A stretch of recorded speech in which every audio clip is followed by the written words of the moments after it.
Muy buenos días, bienvenidos nuevamente a este primer simposio virtual médico sobre enfermedades autoinmunes.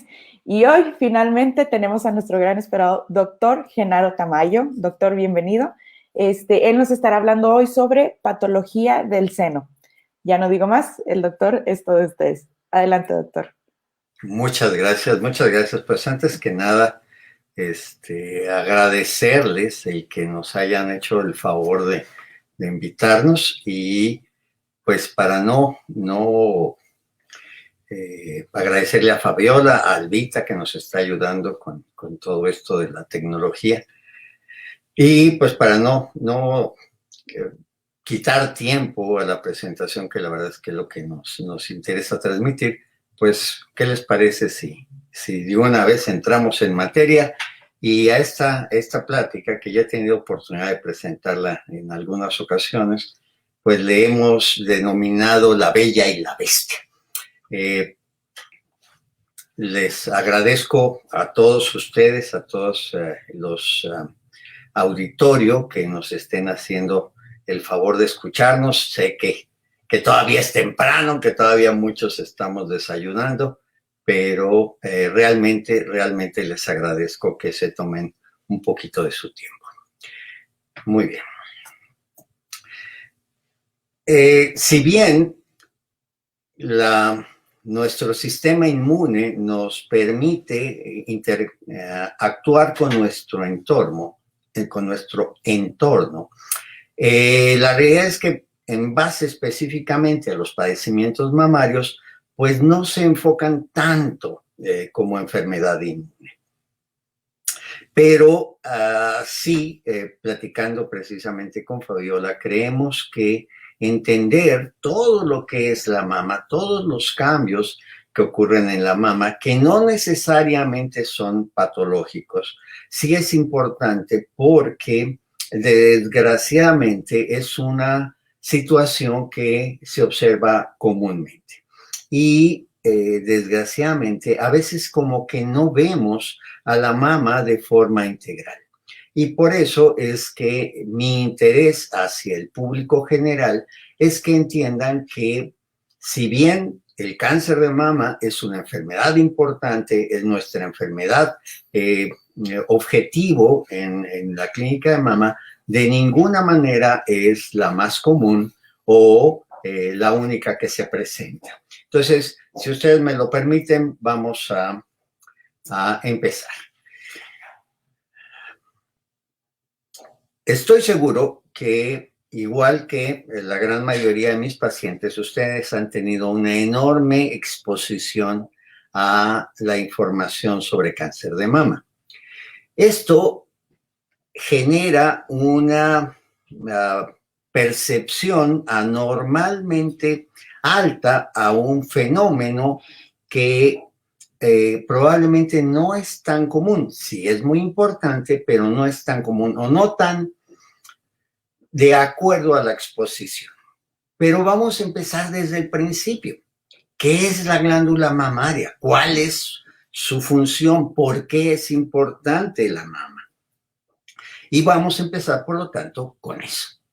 La glándula mamaria no es más que una glándula sudorípara, como las que tienen ustedes en sus axilas, que se ha modificado. Se ha modificado con un objetivo. El objetivo es producir el alimento para el producto de la gestación. La glándula mamaria, por lo tanto, no es más que un conjunto de lobulillos, que es la glándula, esas bolitas que observan ustedes en la parte derecha de la imagen, y un sistema que lleva lo que estas glándulas producen hacia donde se va a excretar, en este caso, el pezón. Entonces son glándulas y tubitos. Es todo lo que es.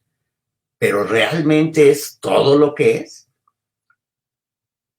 Nos damos cuenta que la glándula mamaria es mucho más que eso. Lo que representa para la mujer es con mucho más que eso. Y no es de ahorita. No es que lo creamos importante en nuestra época. La figura femenina y la glándula mamaria, por ende, ha sido nuestra ícono en toda la historia de la humanidad.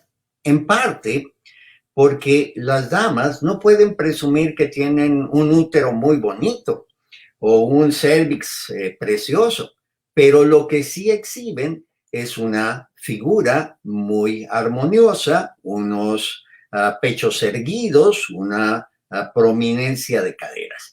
Y eso hace que la figura femenina sea especialmente apreciada en toda la historia de la humanidad. No solo apreciada como a veces lo vemos como un órgano que produce enfermedad, sino al contrario, es un órgano que les genera autoestima, que les genera autoimagen, que les genera el recuerdo de una juventud, de una sexualidad, de una sensualidad, y es por eso que es un símbolo tanto de la libertad como de la justicia, como de la belleza, y eso hace que sea muy interesante cómo vemos a las mamas ahora en nuestra sociedad actual.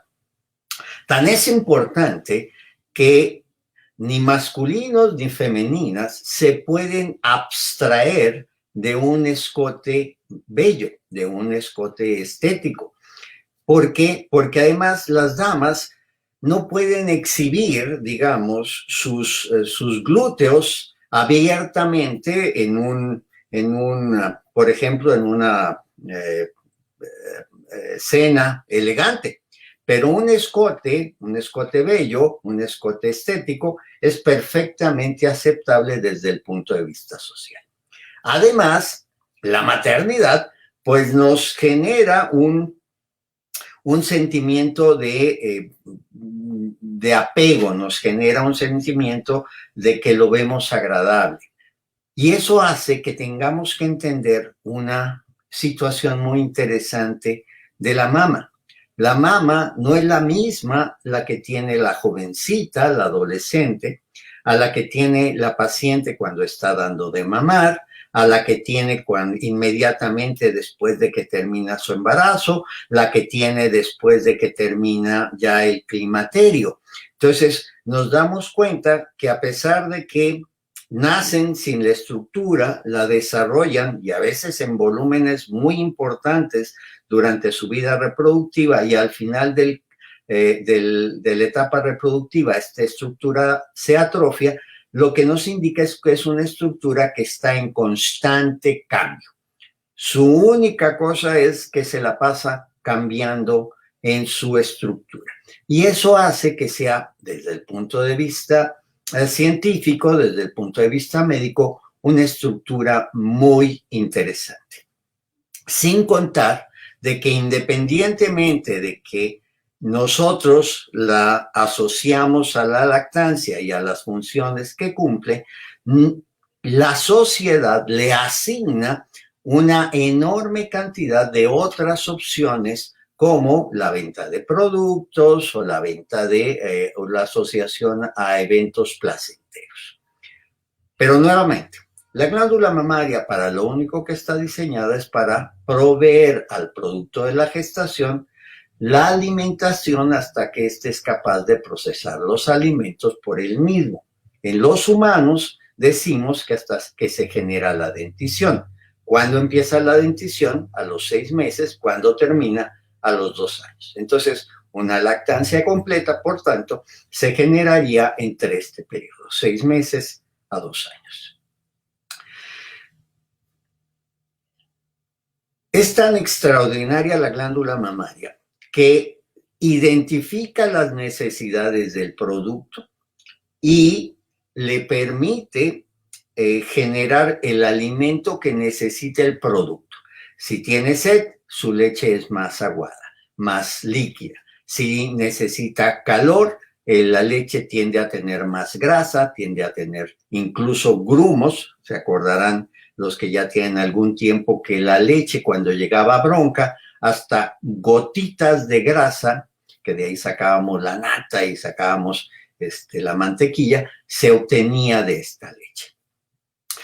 Con otra ventaja, bueno, con otra función. La mama no solo le provee el alimento al bebé, sino le genera el apego. En la mujer, además de la prolactina, le genera progesterona, que decimos es la hormona del apego, y que es la que hace que las mamás sientan una enorme atracción por sus bebés.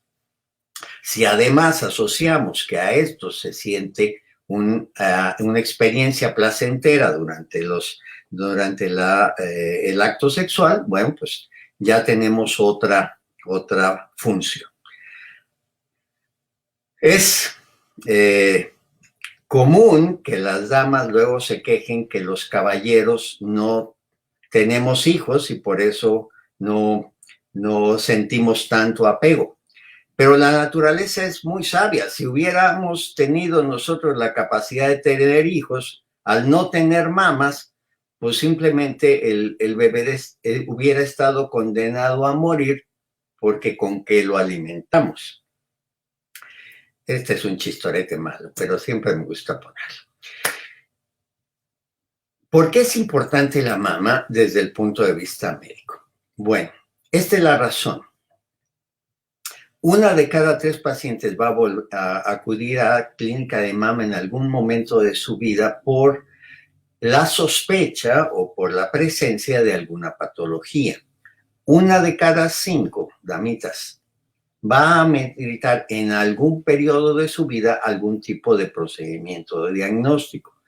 Y 1 de cada 10 de las que llegan a los 90 años es probable que presente un cáncer de mama, con diferentes variaciones en presentación dependiendo de la región geográfica. No tanto porque tengamos alguna diferencia anatómica, sino porque desgraciadamente el desarrollo social, el desarrollo cultural impacta sobre nuestra forma de vida, y esta forma de vida, el Western Way of Life, impacta en la patología del seno. Para dividir la plática, la hemos considerado en 3 grandes etapas o en 3 grandes rubros. La patología que no es cáncer, la patología que sí es cáncer y problemas que refiere la paciente aún sin que la mama tenga ningún problema, pero no están satisfechas con el volumen, con la localización, o que antes tenían cierta forma, ciertas características, y estas, por lo que ustedes quieran, se perdieron. Vamos a empezar entonces con la patología benigna. Y esto otra vez es para darles una idea de todas las cosas. Este es apenas un pequeño resumen de todas las cosas que pueden ocurrir en la mama y que vamos a poder observar que no todas ellas, o que de hecho la gran mayoría, no tienen por qué estar asociadas al cáncer. Entonces, empezamos con patologías benignas. Y de las patologías benignas vamos a empezar con las generalizadas, aquellas que afectan a toda la estructura. Y ahí tenemos, por ejemplo, problemas congénitos. Algunas de ustedes, aproximadamente un 11%, puede presentar mamas que no están en la localización que corresponde a nuestra especie. ¿Por qué?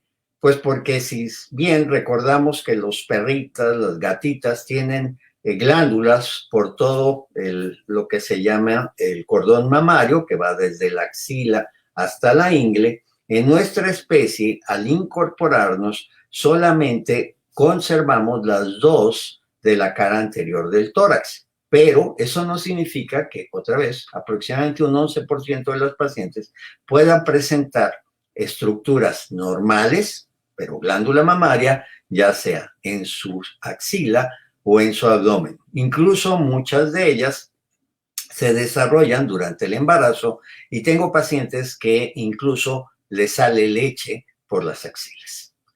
Otro problemita que vemos, por ejemplo, es el trastorno del desarrollo. Pacientes que desarrollan una mama perfectamente normal y la otra no la desarrollan. Y tenemos diferentes causas, diferentes síndromes, donde podemos ver la ausencia completa del desarrollo de una de las mamas.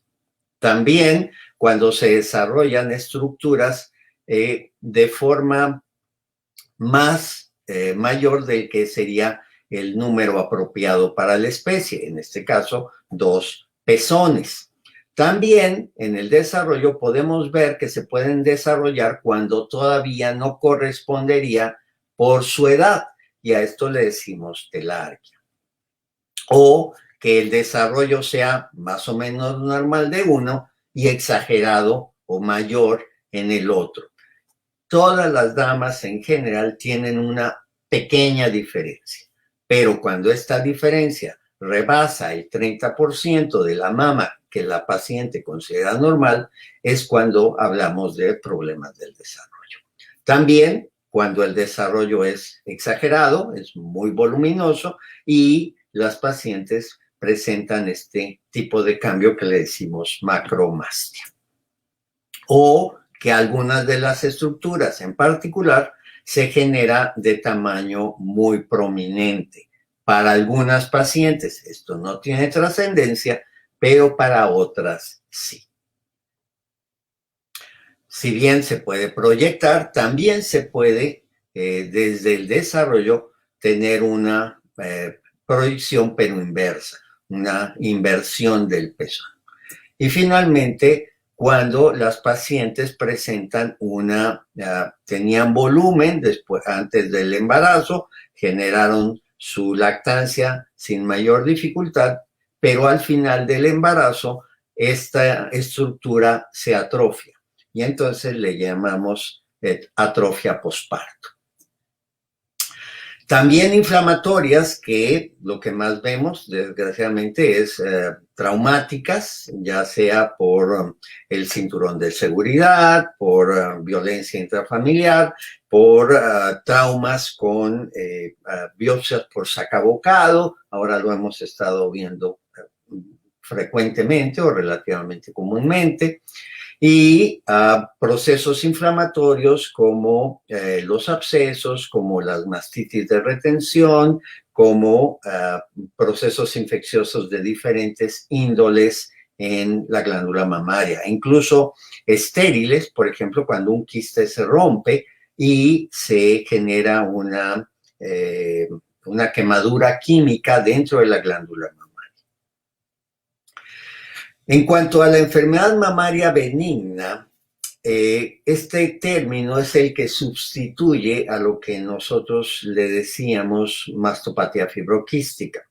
¿Por qué se sustituye? Bueno, desde el 1985, Hutter, en su calidad de presidente del Colegio Americano de Patólogos, determinó que el término no era muy apropiado, se había viciado un poco, dado que el término lo generó Foote y Stewart en los 40, pero le ponía apellido. Tenía mastopatía fibroquística con metaplasia apócrina, mastopatía fibroquística con hiperplasia florida, y entonces el segundo término, el apellido, digámosle, era lo importante. Tratando de hacerlo más funcional es que se generó una nueva clasificación donde tratamos de identificar la capacidad de proliferación del epitelio para definir si realmente esa condición que estábamos observando en la paciente valía la pena tenerla como preocupante o no, ¿sí? Y estas son algunas de las consideraciones que se tomaron en cuenta para definir que el término mastopatía fibroquística no era válido. Algo como variaciones normales del tejido que no son manifestaciones de la enfermedad, que esto se generaba para suponer problemas donde en realidad no había, que el meollo del asunto de estos cambios eran cambios hormonales en relación a su etapa reproductiva y que estábamos generando un sufrimiento innecesario en las pacientes al decirles el término de mastopatía fibroquística, asumiendo que eso era en realidad cambios fisiológicos normales. ¿Qué mide la enfermedad mamaria benigna, proliferativa, no proliferativa y proliferativa con atipia? La capacidad del epitelio de generarse o de autogenerarse con un riesgo de carcinogénesis. Esto nos permite tener un análisis estadístico para poder definir qué tanto se asocia este riesgo o no, y que nos permite, en base a patología, tener una mejor concordancia a lo que nosotros le decimos el índice de Kappa. Simplemente nos permite poder diferenciar pacientes que tienen riesgo de aquellas que no lo tienen. Muy bien, ya terminamos con las enfermedades generalizadas. Vamos ahora a hablar un poquito de las que son localizadas.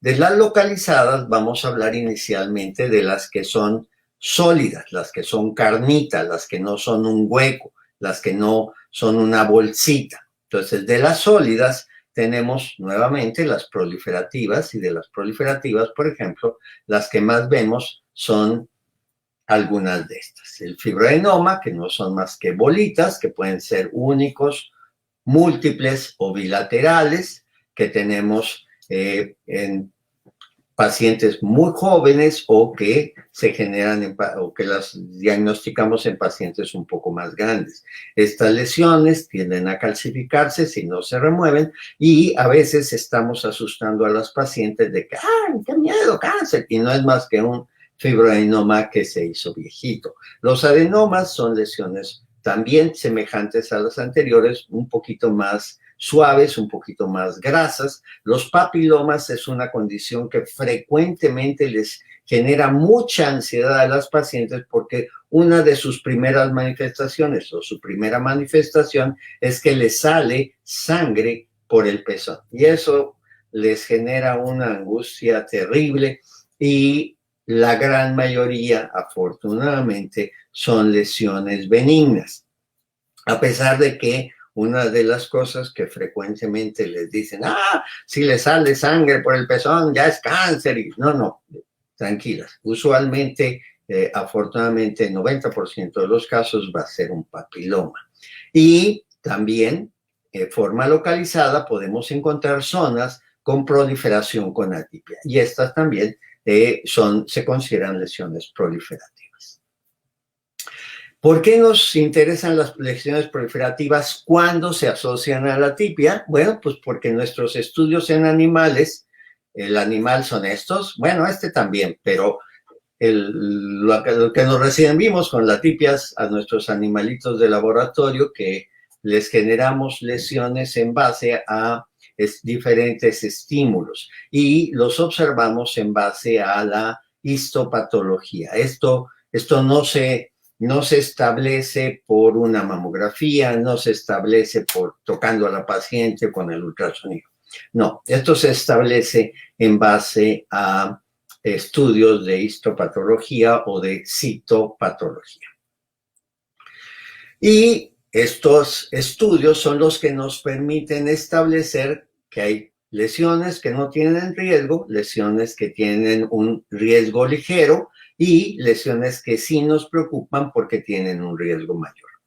Y esto es muy interesante de observar, porque yo les digo que las damas en general tienen dos grandes riesgos: los riesgos rurales y los riesgos urbanos. Los riesgos rurales son aquellas pacientes que usualmente tienen tempranamente hijos, que tienen muchos hijos, que tienen la mama para todos ellos, y pues como las abuelitas de antes, ¿verdad? Tenían 15, nomás les vivían 8, pero la chichi había estado ahí para todos ellos. No tienen exposición a hormonales, obviamente no hubo anticonceptivos, no hubo terapia hormonal de reemplazo, y son pacientes cuyo riesgo es bajo. El otro riesgo, el riesgo urbano, son pacientes que no se embarazan tan tempranamente o no se embarazan en lo absoluto, tienen una exposición a hormonales mucho más intensa durante periodos más largos. Una vez que tienen el cambio de vida, tienen exposición a hormonales para terapia hormonal de reemplazo, en fin, y entonces eso hace que este riesgo se incremente un poco. Muy bien. Otros problemas que observamos que no son quísticos, que no son colecciones, son, por ejemplo, la necrosis grasa, donde después de una cirugía, después de una punción, encontramos que se hace una colección y lo que observamos es que es grasita licuada. También lo observamos después de que les hacen estas lipoesculturas, lipotransferencias y que sacan grasita de un lado y se las inyectamos para el otro. Bueno, también se observa. Problemas vasculares se llama enfermedad de Mondor y son como lo que le sucede en las piernas, que a veces se les hacen trombos ahí en sus vasos de sus piernitas. Bueno, también lo podemos observar en las mamas y pues aquí vemos una de la epigástrica superficial y bueno, también la vemos en los vasos que se encuentran sobre el contorno de la mama. Y las inflamatorias, la que más probablemente conocen ustedes, son las dermatitis del pezón, cuando el bebé o cuando la paciente está lactando y el bebé se mantiene durante mucho tiempo y que pueden ser muy incómodas, muy dolorosas para los pacientes. Bien, ya vimos las localizadas sólidas, ahora vamos a hablar de las localizadas quísticas. Las localizadas quísticas pues se caracterizan por una cavidad que no es un tejido denso. Y en estas podemos observar que podemos tener múltiples tipos de líquidos y que pueden ser simples cuando solamente la cavidad lo ocupa el líquido, o compuestas cuando la cavidad la ocupa otra estructura, y a esto es a lo que le decimos papilomas o micropapilomas. Y también los podemos estudiar sin mayor dificultad y es un procedimiento relativamente simple su análisis. Vamos a terminar por aquí con la estudio de la patología benigna y vamos a entrar a lo que más les asusta, que es el cáncer de mama. Frecuentemente nosotros vemos una enorme cantidad de difusión, no es mala, es buena, ¿sí? Sobre el cáncer de mama. Pero a veces yo siento que es un poco amarillista. ¿Por qué? Porque no nos da la real perspectiva de todo. Parece que el cáncer de mama fuera lo único de lo que se mueren las mujeres o que es terriblemente traumático. Diferente a como lo vemos, por ejemplo, en otros países, tanto en Estados Unidos como en Europa. Esta se ve como más de una perspectiva no tan amarillista, ¿sí? Y si se fijan en esta otra gráfica, pues el cáncer de mama está debajo del de próstata y del pulmón, y esto está dado por estadísticas nacionales. Y el cáncer cervicouterino y el de endometrio y el de... tampoco son tan alejados, pero nunca reciben la información mediática que recibe el cáncer de mama. Entonces, qué bueno que haya información sobre el cáncer de mama, pero también creo que debemos ponerlo en perspectiva con los otros tipos de cáncer. Muy bien. Del cáncer de mama tenemos básicamente dos grandes tipos. Para fines de la práctica, porque en realidad tenemos otros, pero del cáncer de mama tenemos dos grandes tipos. Uno que es in situ, que no invade. ¿Cómo es esto que un cáncer que no invade? Yo les trato de explicar que es como sus anginas. Cuando ustedes se enferman de las anginas crecen, pero crecen hacia la luz de la boca o de la orofaringe, de tal manera que no están creciendo hacia, por ejemplo, los pilares o las estructuras que la contienen, sino crecen hacia la luz. Igual este tumor crece hacia la luz de los conductos, de la parte de adentro de los tubitos. Y mientras crezca ahí y no rebase una cosa que le decimos la membrana basal, es un tumor que para fines prácticos no nos puede matar porque no ha ingresado al organismo.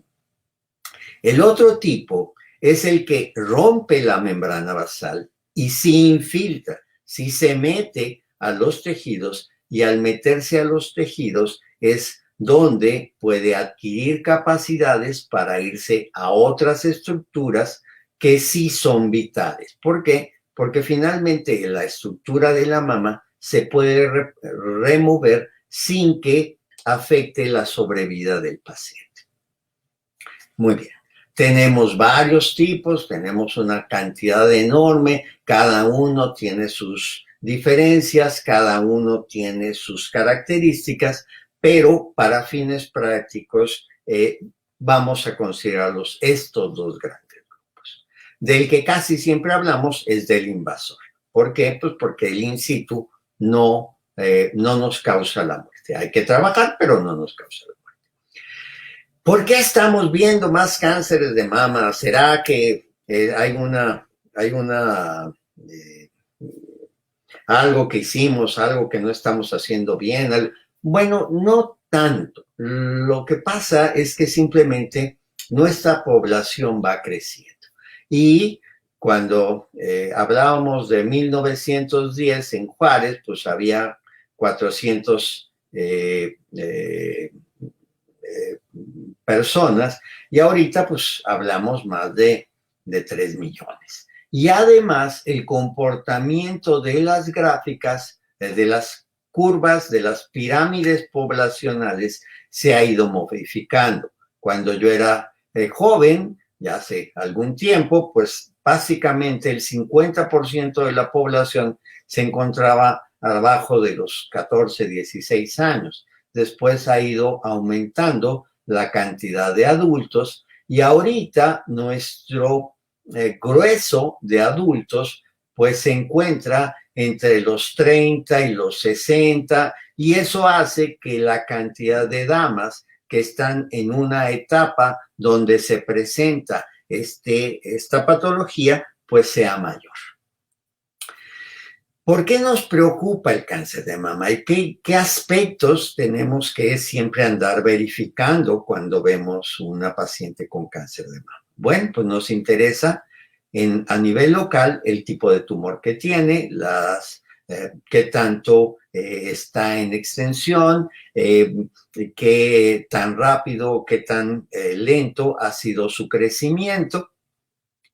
A nivel regional nos interesa saber si se ha ido o no a una segunda etapa, que serían los ganglios de la región, los que llegan a nivel de la axila o de la cara interna, la parte medial de la mama, a nivel intratorácico. Y finalmente, lo que más nos ayuda a definir qué tanto podemos o debemos trabajar con los pacientes es la sospecha o la presencia de actividades sistémicas, ya no en la mama, sino fuera de la mama, en el pulmón, en el hígado, en el cerebro, en donde quiera que se haya querido ir el tumor.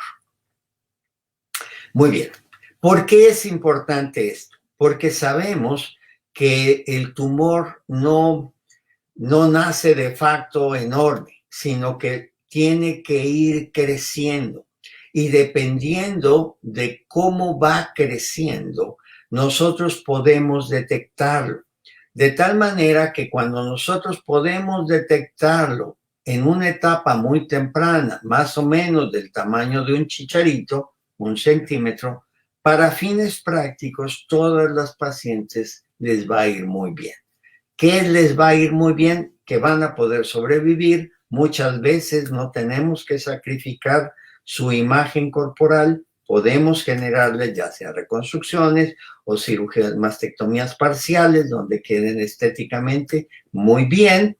Y bueno, cuando avanzan en tamaño, al tamaño de una uva, bueno, probablemente tengamos que hacer algo más porque empezamos a tener diferentes estirpes histológicas, diferentes capacidades de estos hijitos de una célula inicial que nos forzan a hacer algunas otras cosas. ¿Cómo los detectamos? Bueno, por palpación. Ustedes nos ayudan mucho con el autoexamen, no porque establezcan el diagnóstico, sino que simplemente al estar pendientes de esta estructura pueden identificar algo que antes no identificaban o que no tocaban. Nuestra arma más apropiada, bueno, sigue siendo la mamografía a partir de los 40 años, ya que la estructura ha madurado, y sobre todo cuando podemos tener un seguimiento en años de que al cabo de los años vemos un cambio que antes no habíamos observado. También tenemos resonancias, tomografías, en fin, una serie de herramientas que nos permiten definir qué es lo que está sucediendo en su mama e incluso poder ir a buscar este tipo de lesiones guiados por estos elementos. Muy bien. Si bien la mamografía salva vidas, eso no tenemos ninguna duda, también hay que considerar que podemos causar procedimientos o angustias innecesarias con nuestro procedimiento. Y desgraciadamente a nivel mundial esto está siendo relativamente frecuente. Y eso hace que tengamos que ser juiciosos en cómo interpretamos las imágenes que nos envían nuestros compañeros radiólogos. Y nuevamente, nuestro mejor método es la mamografía.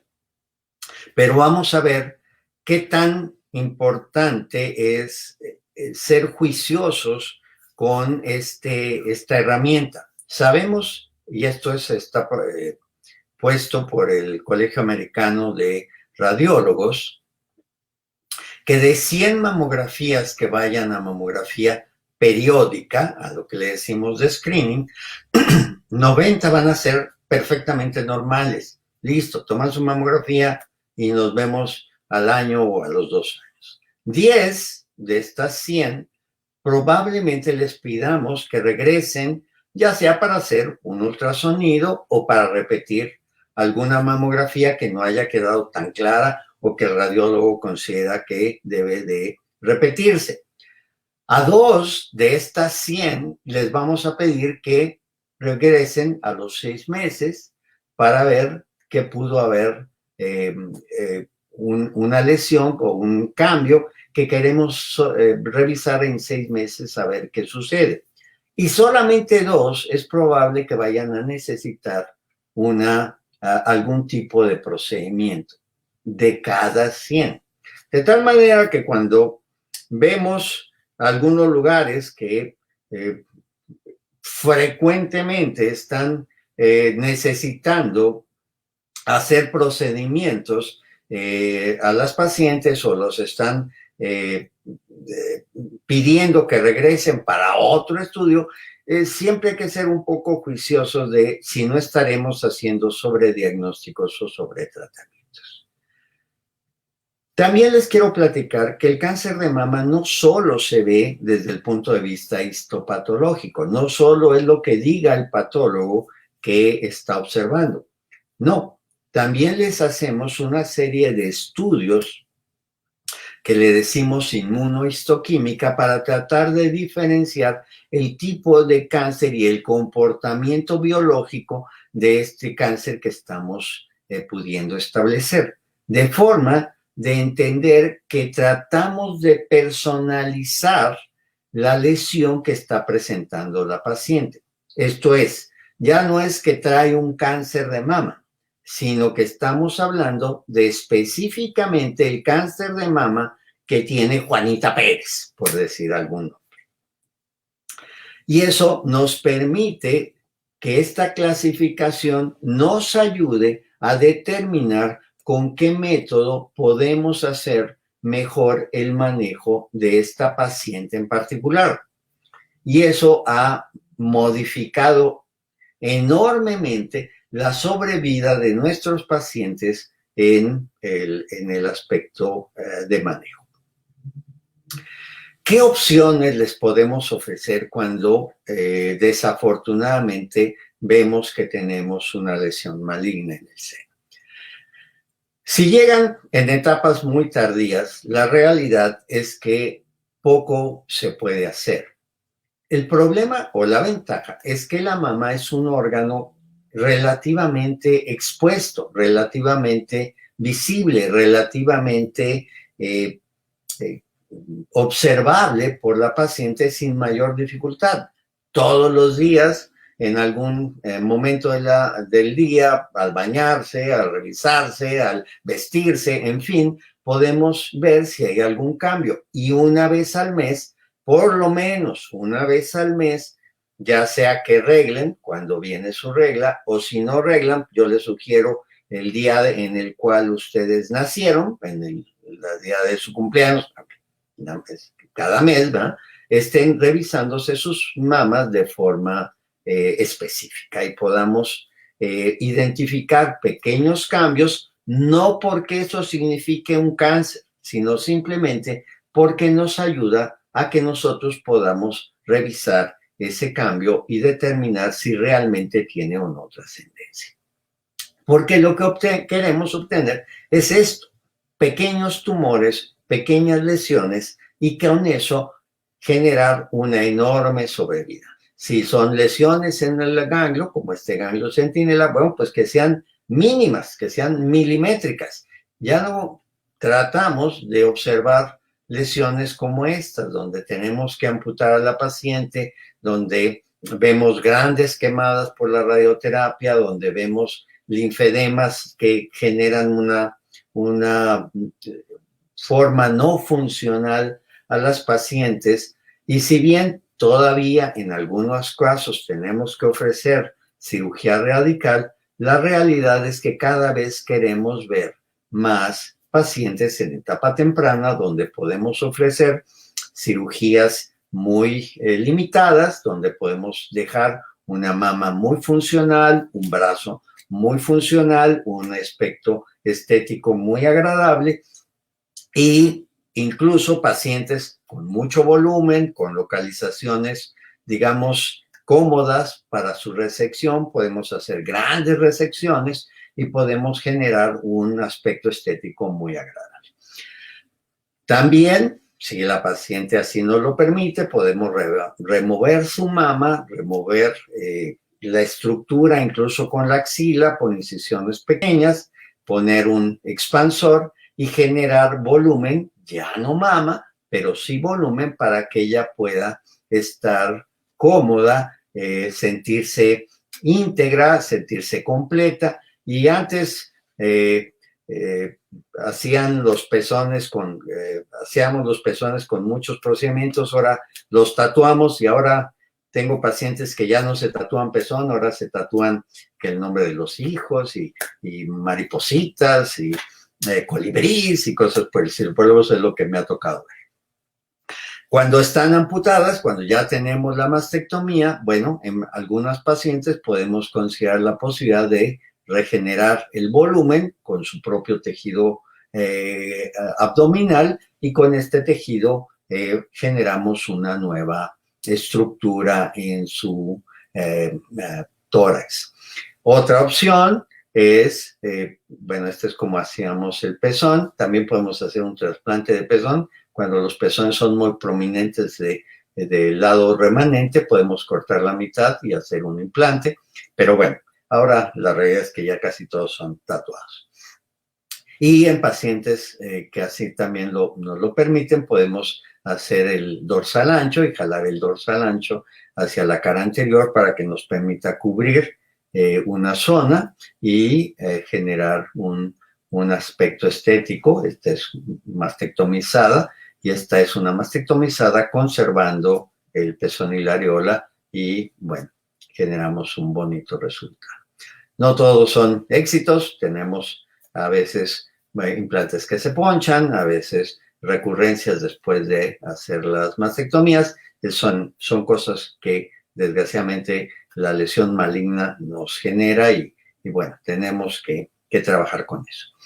¿Qué es el objetivo? Encontrar lesiones muy pequeñitas, tumores pequeñitos, ganglios limpios o bueno, con poca actividad para tener una buena sobrevida. ¿Cuál es el objetivo? Que la paciente genere una buena estética después de su procedimiento quirúrgico cosmético.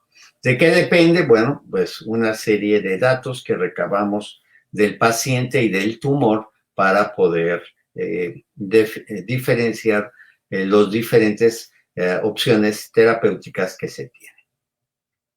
Finalmente llegamos a que la mama está en buenas condiciones, no tiene problemas desde el punto de vista funcional, no tiene problemas desde el punto de vista de la fisiología o de la anatomía, pero la dama no está satisfecha porque siente que no tiene el suficiente volumen, tiene mucho volumen, no lo tiene parejo, una es más grande que la otra, o están fuera del sitio donde le interesa.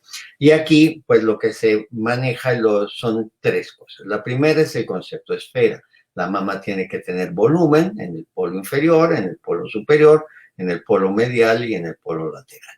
Segundo, es la relación de proporciones que está relacionada con el índice de masa corporal. Muchas pacientes que tienen con sobrepeso, su índice de masa corporal pues es de sobrepeso y no tanto es el volumen de la mama como el volumen en general de su cuerpo. Y eso hace que sea la sugerencia primero estar en peso saludable y luego ir a algún tipo de corrección en caso que fuera necesario. La relación de proporciones se refiere a que desde los griegos sabemos que la figura femenina se caracteriza por 3/3, 2/3, 3/3. Por eso el 90, 60, 90 de las mises. Y segunda cosa, última cosa es la imagen corporal. Si yo estoy satisfecha con mi imagen corporal, no hay problema, independientemente de cómo esté. Lo que vemos, desgraciadamente, es que las pacientes quieren sentirse terriblemente sexys, terriblemente bellas todo el tiempo. Y pues aquí está Madonna sin maquillaje, ¿sí? De tal manera que, porque les venden esta imagen, porque les venden de que las artistas siempre salen de pestaña rizada, de peinado de salón y de boca pintada, pero sabemos que esto es falso. También a veces ustedes son muy autocríticas de su propia imagen, mujeres hermosas, mujeres guapísimas, pero que le encuentran el defecto a algo. Muy bien. ¿Cómo manejamos estos problemas estéticos? Pues lo manejamos desde la incisión. Nos interesa que la incisión sea estética. Si la incisión de entrada no es estética, los resultados no van a ser buenos, aun si se trata de cirugía cosmética. También que, otra vez, tratemos de llevar a la imagen de la dama a una apropiada relación de proporciones. Tener 2 balones de fútbol ahí colgando en la cara anterior del seno no es estético. También, pues, si la mama no está en la posición donde la paciente lo desea, bueno, pues podemos usar diferentes técnicas para tratar de generar o de mejorar el volumen donde el paciente le interesa tenerlo. Y existen diferentes técnicas. Finalmente, sabemos que la mama no se evalúa como un par de tetitas ahí volando en el aire, sino se evalúa en el marco de referencia del contorno corporal que incluye tórax, cintura y cadera. Por lo tanto, si la barriguita es muy prominente, esto usualmente tiene que corregirse para que la mama luzca. Cuando hablamos de reconstrucción mamaria, ya les adelantábamos un poco esto, pues hablamos de cómo generamos nuevamente el volumen en pacientes que lo perdimos por la cirugía radical. Finalmente, y para no abusar de su tiempo, es que es importante recordar. Bueno, la feminidad es todas ustedes y no nada más una estructura. Y yo les digo que no hay nada que embellezca más a una dama que sonría. El autoexamen mamario es el que ustedes realizan y enseñan a realizar a sus hijas desde temprano en su edad. ¿Sí? Si la niña a los 11, 12, 13 años empieza a saber o a revisarse periódicamente su mama, lo va a hacer toda su vida. Entonces, nuestra etapa para que ellas aprendan a revisarse sus mamas es cuando son muy jóvenes. El examen periódico, una vez al año, una vez cada 2 años, que vayan con su médico de cabecera, que vayan con su ginecólogo de cabecera, que vayan con el que les parezca el apropiado, su médico de confianza, en fin, y tengan una revisión. A partir de los 40 años, una mamografía, y esto lo que busca es que tengamos la posibilidad de identificar tempranamente cualquier problema. Y luego me preguntan, bueno, ¿y ustedes qué están haciendo? Bueno, pues, ¿y la Cheyenne, pa? ¿Qué hacemos? Bueno, pues nos ha siempre gustado un poco la academia y esto es lo que hacemos. Antes hacíamos más reconstrucciones con injertos de microscopía. De hecho, tenemos trabajos publicados en ese sentido y soy el profesor de microcirugía en la universidad. También generamos estudios para el desarrollo de tejido glandular, esto a nivel animal, con unas estructuras de hidrogel que se generan en la universidad. Todavía estamos en fase de investigación y pues ahorita con la pandemia todo se ha parado. También estudios de carcinogénesis, donde en estudios en animales generamos este tipo de lesiones y tratamos de estudiar cómo se comportan estas lesiones y tratamos de generar comportamientos de tumores humanos en las ratones. También, afortunadamente, hemos tenido la oportunidad de ayudar o de colaborar en una ya muy buen número de generaciones de alumnos de la universidad y también dando conferencias. ¿Con qué se queda?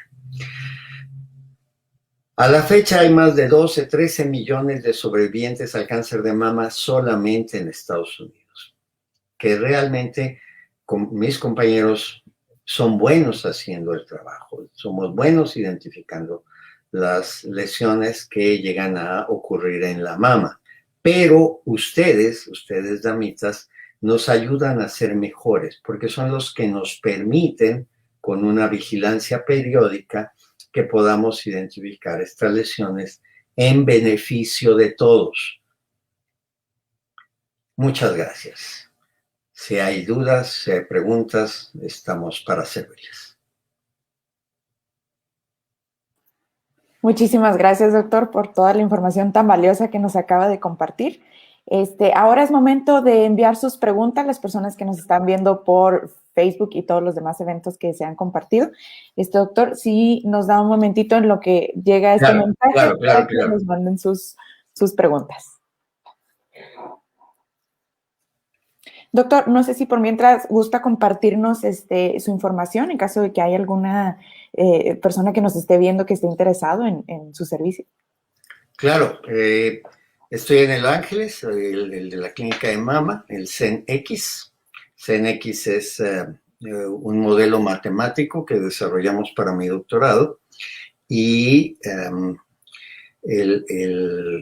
la integral del seno en matemáticas se le llama seno de X, la X del seno. Entonces, pues haciendo un poco el juego de palabras, yo digo que es el manejo integral o la forma de ver de forma integral al seno. pero estamos en el consultorio 800, en el Hospital Ángeles para servirles y en la universidad. Muchas gracias, doctor. Sí, tenemos una pregunta. Dice, doctor, ¿qué probabilidades hay de que padezca el padecimiento una nieta de una persona que tuvo cáncer? Buena pregunta. Habría que ver si es el único caso, porque si es el único caso para fines prácticos no tiene mayor riesgo que la población general. Pero hay que evaluar, porque hay diferentes síndromes. Uno, pues, el más común es el síndrome mama-ovario, el que presentaba Angelina Jolie. Pero tenemos otros, como el síndrome de Cowden, el síndrome de Li-Fraumeni, donde se asocian otras neoplasias, por ejemplo, en el de Cowden es el cáncer de colon, y hay que armar el árbol genealógico. De entrada, por abajo de 30 años, la posibilidad de que los pacientes tengan cáncer es muy pequeña. Arriba de 30 años ya nos empezamos a preocupar algún poquito. Y arriba de los 40 ya es cuando ya tenemos una mayor tasa de este tipo de lesiones. Muy bien, muchas gracias, doctor. Nos preguntan por acá, buenos días, doctor. Las verrugas en la mama, ¿qué nos pueden indicar? Nada, bueno, es una lesión cutánea, es una lesión de la cubierta de la piel, pero no de la estructura de la mama. Entonces, son lesiones que están sobre la estructura, pero no están en el tejido, en las bolitas y en los conductos, en los lóbulos y en los conductillos que constituyen el tejido glandular. Okay, muchas gracias. Si gustan seguir enviando sus preguntas.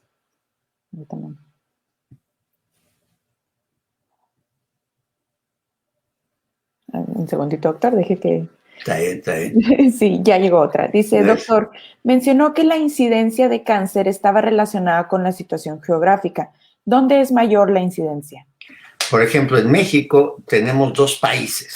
El país rural, el país del sur, ¿sí? Y el país urbano, el país que tenemos grandes urbes y hacia el norte. Entonces, la incidencia del cáncer de mama es muy diferente entre estas zonas, las zonas desgraciadamente pobres, poco desarrolladas, con una tasa alta de área rural, y las regiones más desarrolladas, con una mejor calidad de vida, o bueno, con una calidad de vida diferente, digamos, y con una mayor cantidad de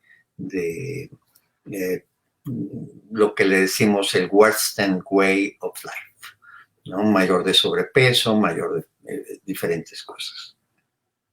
Muy bien, muchas gracias, doctor. Otra pregunta nos dice, ¿fue correcta la acción de Angelina Jolie retirar totalmente sus senos o de cualquier forma iba a tener cáncer? No, yo creo que fue una decisión muy racional y hay que recordar que su abuela murió de cáncer de mama, su abuela materna murió de cáncer de mama, su mamá murió de cáncer de mama y pues ella estaba más que justificado porque tenía BRCA1, BRCA2. Ella a los 40 años iba a tener 60% de posibilidades de cáncer de mama y a los 60 años un 80%, a grandes rasgos, ¿verdad? De hacer cáncer de mama. Entonces, habiendo experimentado estos eventos adversos en su vida, no deseando tener como flama del demonio encima de su cabeza, pues fue una decisión razonable. Pero eso no significa que todos tengan la misma forma de pensar o el mismo riesgo que ella tenía. Ok, muchas gracias. Otra pregunta. ¿Qué consecuencias negativas puede tener el procedimiento de mastectomía preventiva? Ok, la primera cosa es que es un procedimiento radical, es un procedimiento oncológico en una paciente no oncológica. El procedimiento en sí, en general, les quita la sensibilidad. Entonces, aún si hacen la reconstrucción, pues van a tener sus boobies muy, muy guapas o pueden tener boobies muy guapas, pero no van a tener sensibilidad. Yo les digo que capaz de que eso fue la causa de que el Brad Pitt no tuviera buen término con Angelina Jolie, porque el Brad Pitt estaba ahí ejerciendo sus mejores oficios en el tórax de Angelina Jolie, y Angelina Jolie estaba viendo que le faltaba pintura al techo, ¿no? Porque no había ningún tipo de estímulo. Perdón por lo... Pero bueno, esa es la situación. La pérdida de la sensibilidad es una de nuestras grandes situaciones. Y la otra es que no necesariamente quitamos todo el riesgo. Bajamos el 90% del riesgo. Y, por ejemplo, la población general tendría una de cada 10, o sea, tendría un 90% de posibilidad de no hacer cáncer de mama. Y ese 10%, le quito el 90%, pero me sigue quedando un 1%, ¿sí? Que ya es bastante menos, pero sigue siendo un 1%, por lo tanto te voy a tener que seguir vigilando. Y segundo, no necesariamente quedan como ellas quieren, ¿sí? A veces y pueden tener a futuro algunas dificultades, necesita el cuidado de los implantes, no existen los implantes eternos que no, ya para toda tu vida, no es cierto, eso desgraciadamente si consultan a los fabricantes son muy claros, y eso de que no, y si hay algún problema, el fabricante se hace cargo del costo, tampoco es cierto. Tengo 40 años en esto y nunca he visto que un fabricante se haga cargo del procedimiento de renovar unos implantes. Muy bien. Oh, eso es muy interesante saberlo, las personas que estamos interesadas en aumento de pechos también. Sí, doctor, otra pregunta. Si decido no tener hijos, ¿aún así tengo posibilidades de tener? De hecho, tiene más. La ausencia de bebés hace que lo que le decimos la ventana estrogénica, el estímulo estrogénico persistente, se mantenga durante pues, toda su vida reproductiva, y eso le incrementa levemente el riesgo de cáncer de mama. Decimos que no madura.